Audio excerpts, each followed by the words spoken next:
सुबह के 7 बजे थे और कविता रसोई घर में अपने काम में लगी हुई थी।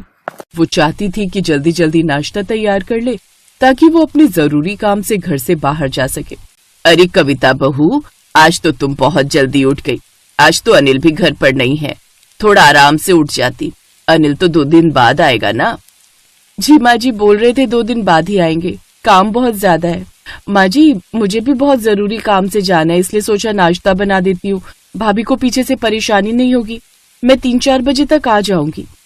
ठीक है बहू, अपना ख्याल रखना। कविता की सास शोभा बहुत अच्छे स्वभाव की थी। वो अपनी बहू को कभी भी किसी बात के लिए टोका टाकी नहीं करती थी, पर कविता की जेठानी सुमन बहुत ही शक की मिजाज की थी। वो हमेशा ही कविता पर शक करती रहती थी।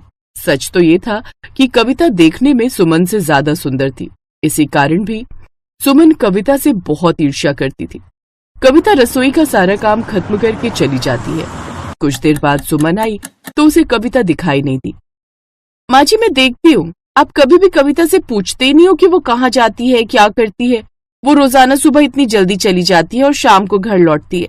आजकल जमाना कितना खराब है, कभी कोई ऊंच नीच हो गई तो हम हाथ मलते रह जाएंगे। मुझे कविता के लक्षण ठीक नहीं दिखाई देते। देवर जी तो काम के सिलसिले में अक्सर शहर से बाहर रहते हैं और कविता रोजाना घंटों के लिए कहीं भी निकल जाती है। आपको उसकी लगाम खींच कर रखनी चाहिए, कहीं ऐसा ना हो कि आपकी छोटी बहू हमारे पीठ पीछे किसी के साथ रंगरलियां मना रही हो। कैसी बातें कर रही हो सुमन, मैं अच्छे से जानती हूँ कविता बहुत अच्छी है। तुम फालतू ही उसके लिए इतनी बातें बना रही हो। वो रसोई का काम निपटा कर गई है ताकि तुम्हें दिक्कत ना हो। मैं मंदिर जा रही हूँ, मेरे पास इन सब बातों के लिए समय नहीं है। शोभा मंदिर चली जाती है। सुमन मुंह बनाती हुई अपने कामों में लग जाती है। उसी रात जब सुमन की आंख खुली तो उसे कविता के कमरे से कुछ आवाजें आती सुनाई दी। ये इतनी रात को कविता के कमरे की लाइट जल रही है और ऐसा लग रहा है कमरे में कविता के साथ कुछ लोग और हैं, पर कौन? आधी रात के समय कविता के साथ कौन लोग हैं? एक बार सुनो तो सही कविता क्या बातें कर रही है। तुम मेरे दोनों हाथ पकड़ लो और तुम मेरे पैरों को कस कर पकड़ो और तुम मुझे अपनी बाहों में भर लो और तुम तो बस मेरे सीने से लग जाओ और तुम मुझे अपनी ओर खींच लो। मैं तुम्हारी हूँ, मैं तुम पांचों की हूँ, मैं तुम पांचों के बिना नहीं रह सकती। तुम पांचों को एक साथ देखकर मुझे कुछ होने लगता है।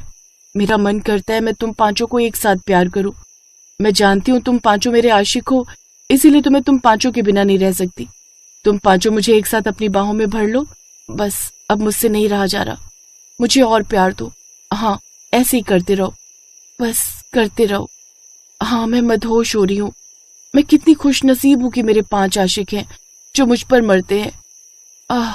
बहुत अच्छा लग रहा है, ऐसे ही प्यार करो। कमरे से आती अजीब अजीब आवाजें सुमन के कान खड़े कर देती है। सुमन दौड़कर अपने पति और सास को जगाती है।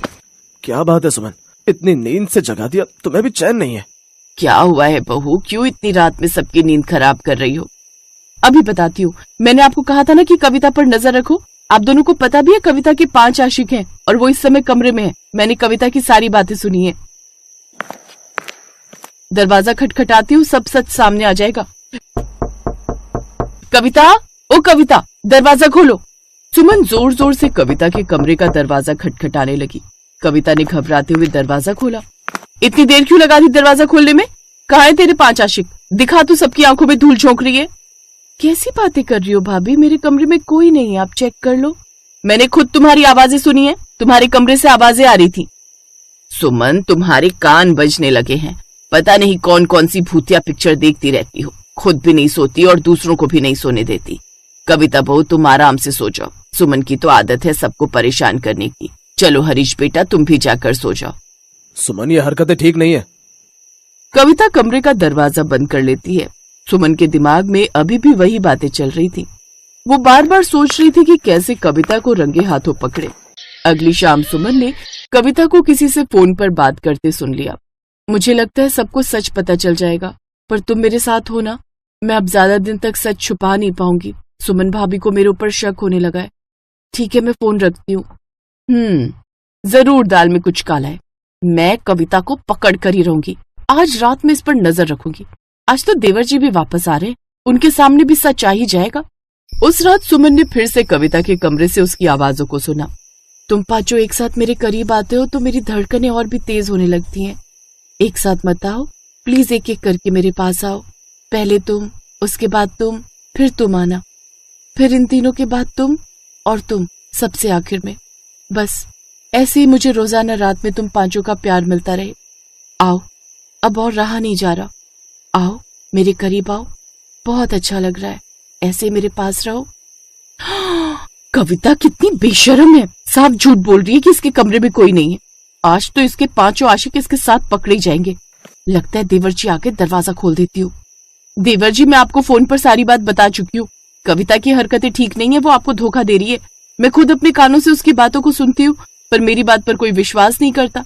आज आप खुद सच जान लो, वरना कहीं देर ना हो जाए। भाभी आप टेंशन मत लो, आज सच सबके सामने आ ही जाएगा। कविता दरवाजा खोलो, मैं हूँ। अनिल की आवाज सुनकर हरीश और शोभा भी बाहर आ जाते हैं। माँ जी, सच तो यह है कि मैं एक नाटक की प्रैक्टिस कर रही हूँ।